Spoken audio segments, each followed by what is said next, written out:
जब देश की राजनीति में सब कुछ बदल रहा होता है, तब एक सवाल सबसे ज्यादा गूंजता है, दलित वोट अब किसका होगा?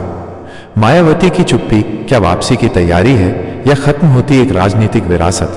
और दूसरी ओर, क्या चंद्रशेखर आजाद वो चेहरा है जो नई पीढ़ी को अपने साथ ले जा सकते हैं? राजनीति की इस सीधी लड़ाई में सिर्फ कुर्सी नहीं, बल्कि इतिहास और पहचान का टकराव है। उत्तर प्रदेश की धरती पर दलित राजनीति की शुरुआत एक आंदोलन से हुई थी, एक ऐसा आंदोलन जो अधिकार की मांग से शुरू हुआ और सत्ता के शिखर तक पहुंचा। कांशीराम की सोच, बहुजन समाज की गोलबंदी और फिर मायावती का उदय, ये सब एक लंबी यात्रा थी। एक ऐसी यात्रा जिसने न सिर्फ दलित समाज को आत्मविश्वास दिया, बल्कि पूरे देश को दिखाया कि वो वर्ग जिसे हमेशा कुचला गया, वो भी सत्ता चला सकता है। मायावती 4 बार मुख्यमंत्री बनी और ये इतिहास में दर्ज हो गया कि दलित बेटी भी प्रदेश की सबसे बड़ी कुर्सी पर बैठ सकती है। लेकिन वक्त रुकता नहीं। समय के साथ राजनीति का चेहरा बदला और लोग भी। सोशल मीडिया आया, युवा वर्ग अधिक मुखर हुआ और बहुजन आंदोलन के अंदर से ही एक नया चेहरा उभरा, चंद्रशेखर आजाद। बीएचयू और जंतर मंतर के धरनों से शुरू हुआ ये चेहरा अब एक राजनीतिक ताकत बनता जा रहा है।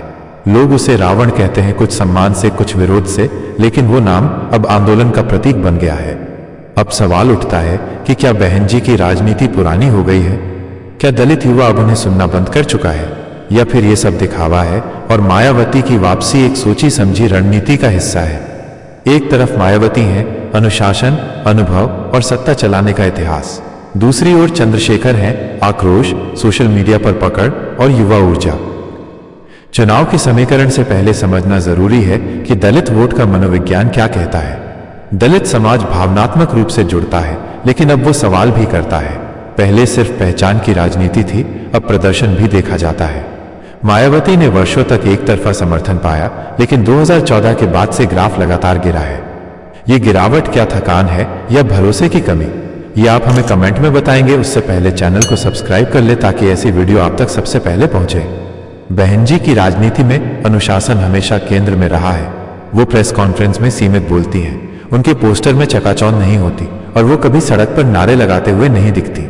उनकी ताकत थी सत्ता में रहकर योजनाएं लागू करना, दलित अधिकारियों को प्रमोट करना, पार्क और स्मारक बनवाकर इतिहास को पहचान देना। लेकिन अब का युवा ये पूछता है, क्या सिर्फ पार्क बनवाना ही हमारी जीत है? वहीं चंद्रशेखर की शैली एकदम अलग है। वो जेल जाने से डरते नहीं, हर मुद्दे पे बोलते हैं, चाहे वो मुस्लिमों के खिलाफ मॉब लिंचिंग हो या ब्राह्मणवाद का विरोध। वो मंच पर चिल्लाते हैं और सोशल मीडिया पर हर दिन ट्रेंड में रहते हैं। उनके वीडियो करोड़ों में देखे जाते हैं और इंस्टाग्राम रील्स पर उनकी तस्वीरें पोस्टर बन चुकी हैं। उनके साथ एक क्रांतिकारी ऊर्जा जुड़ी है। लेकिन क्या सिर्फ आक्रोश चुनाव जिताता है? चुनाव जीतने के लिए संगठन चाहिए, बूथ लेवल पर नेटवर्क चाहिए और सबसे जरूरी भरोसा चाहिए।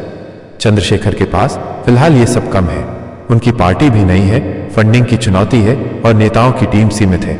मायावती के पास ये सब है, लेकिन भावनात्मक कनेक्शन अब कमजोर हो रहा है। इस लड़ाई का दिलचस्प पहलू है, एक की ताकत, दूसरे की कमजोरी है। मायावती अनुभव है, लेकिन युवा कनेक्ट खो रही है। चंद्रशेखर ऊर्जा है, लेकिन तंत्र कमजोर है।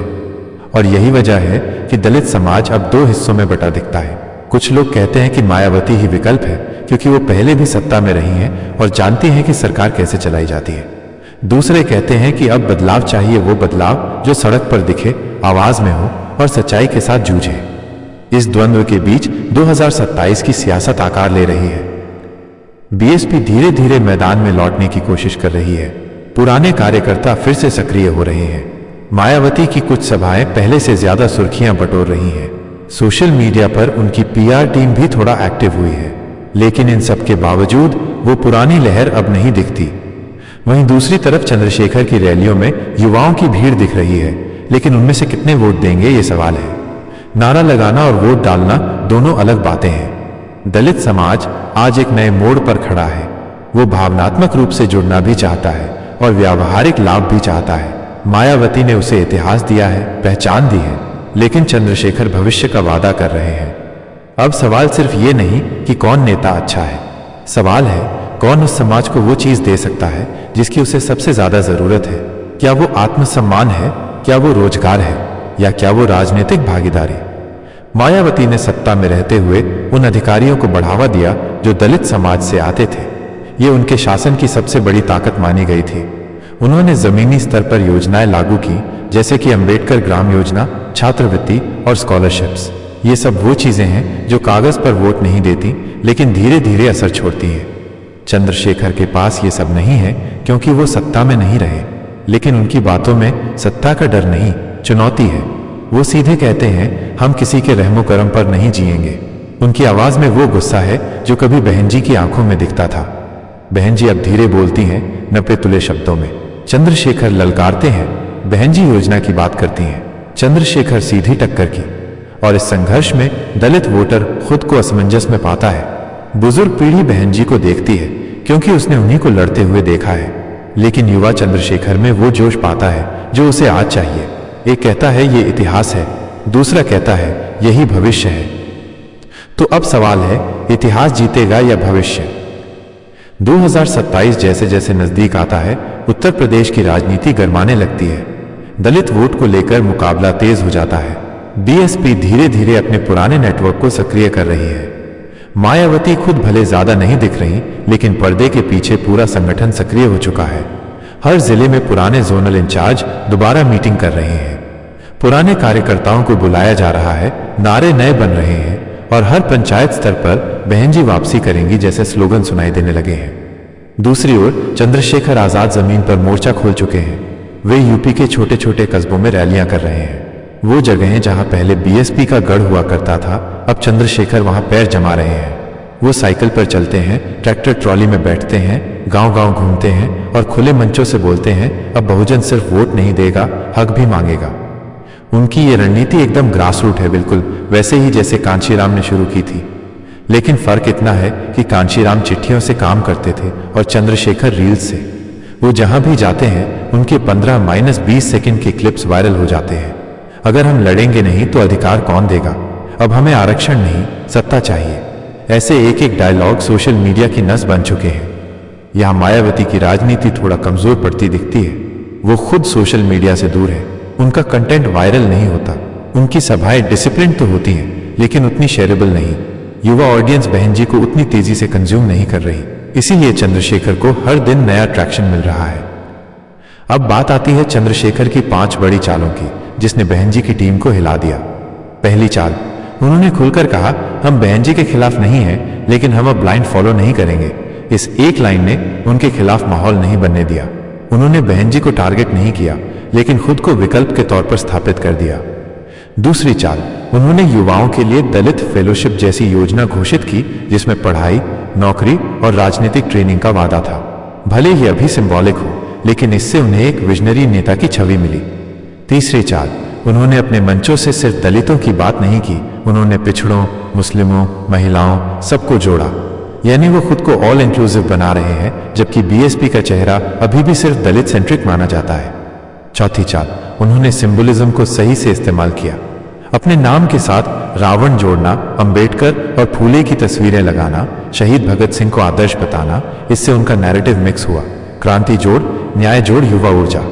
पांचवी चाल, उन्होंने हर हमले का जवाब भावनात्मक तरीके से दिया।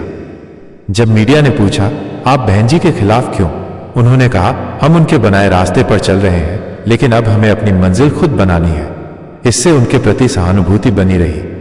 इन 5 चालों से चंद्रशेखर ने वो कर दिखाया जो विपक्षी पार्टियां सालों से नहीं कर पाई, बीएसपी की नींव में दरार डाल दी। इधर बीएसपी भी चुप नहीं है। बहन जी की टीम ने तुरंत डैमेज कंट्रोल शुरू किया। उनकी सोशल मीडिया टीम ने पुराने वीडियो पोस्ट किए, जहां बहन जी कह रही हैं, हमारी राजनीति आत्मसम्मान की है, नारेबाजी की नहीं। उन्होंने अपने पुराने कामों की लिस्ट दोबारा पोस्ट की, अंबेडकर स्मारक, दलित छात्रावास, SC/ST आयोग का गठन और भी बहुत कुछ। फिर भी माहौल वैसा नहीं बना, इसलिए अब बहन जी ने भी स्टाइल बदला। उन्होंने नई स्ट्रैटेजी अपनाई, धार्मिक जुड़ाव जोड़, भावनात्मक कनेक्ट जोड़, विकास का एजेंडा। यही कारण है कि 2025 में जब कांवड़ यात्रा शुरू हुई तो बीएसपी ने पहली बार अपने कार्यकर्ताओं को निर्देश दिए, शिविर लगाओ, जल सेवा करो, लेकिन पार्टी का नाम मत दो, बस सेवा करो। यह रणनीति थी इमेज ट्रांसफॉर्मेशन की। दलित वोटर अब सिर्फ जाति नहीं देख रहा, वो सम्मान, भागीदारी और पहचान भी मांग रहा है। बहन जी को यह समझ में आ गया है कि सिर्फ हमारी बहन जी कहना अब काफी नहीं है, अब हमारी नेता बनकर दिखाना भी पड़ेगा। इसलिए बीएसपी ने कुछ ऐसे सिंबॉलिक काम शुरू किए जैसे भीमराव छात्र अभियान, बहुजन स्पोर्ट्स लीग, महिला स्वाभिमान रथ। इन सब का एक ही मकसद था, भविष्य की बहन जी को दिखाना, न कि अतीत वाली। अब राजनीति दिलचस्प मोड़ पर थी। मायावती इतिहास थी, चंद्रशेखर भविष्य बनने को तैयार थे और दलित वोटर वर्तमान में फंसा था। इस टकराव में बीजेपी, समाजवादी पार्टी और कांग्रेस दूर से देख रही थी, क्योंकि वो जानती थी जिस दिन दलित वोट फाइनल हो गया उस दिन यूपी की सत्ता का रास्ता तय हो जाएगा। बीजेपी को डर था कि अगर चंद्रशेखर ने मायावती को हरा दिया और युवा दलित वोटर पूरी तरह उनके साथ चला गया तो शायद वो दल भी एक दिन एनडीए के बाहर बड़ा चेहरा बन जाए। एसपी चाहती थी कि दोनों आपस में लड़ें ताकि यादव मुस्लिम समीकरण बचा रहे और दलित वोट बढ़ जाए। कांग्रेस तो अब सिर्फ विशफुल थिंकिंग कर रही थी कि कोई चमत्कार हो जाए और लोग पुराना जमाना याद करें। लेकिन सच्चाई ये थी, असली लड़ाई दो लोगों के बीच थी। एक जिन्होंने दलितों को सत्ता दिलाई, दूसरे जो दलितों को नई दिशा देना चाहते हैं।